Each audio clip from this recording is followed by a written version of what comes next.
ঢাকা দক্ষিণ সিটি কর্পোরেশনের মেয়র পদে নির্বাচনে প্রার্থী হওয়ার ঘোষণা দিয়েছেন এনসিপির সাবেক নেত্রী নীলা ইসরাফিল। মঙ্গলবার রাতে সামাজিক যোগাযোগ মাধ্যম ফেসবুকে একটি পোস্টার শেয়ার করে তিনি এই ঘোষণা দেন। পোস্টে ইসরাফিল লিখেছেন, সবার ভালোবাসা ও অনুপ্রেরণায় আমি ঢাকা দক্ষিণ সিটি কর্পোরেশনের মেয়র নির্বাচনে প্রার্থী হওয়ার সিদ্ধান্ত নিয়েছি। আমি বিশ্বাস করি একটি পরিচ্ছন্ন, নিরাপদ ও বাসযোগ্য ঢাকা আমাদের অধিকার। আপনাদের দোয়া ও সমর্থন কামনা করছি। ধন্যবাদ সবাইকে। এরপর তিনি আরও দুটি পোস্ট দেন। একটি পোস্টে প্রশ্ন তুলে তিনি লেখেন, কাকে ভোট দিতে চান, রাজাকারের বাচ্চাদের নাকি মুক্তিযুদ্ধকে যে ধারণ করে তাকে?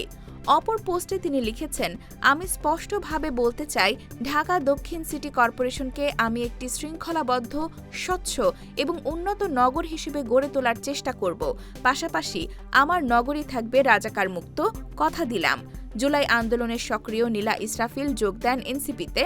পরে এনসিপির আরেক নেতা সরওয়ার তুষারের সঙ্গে দ্বন্দ্বের জেরে পদত্যাগ করেন তিনি।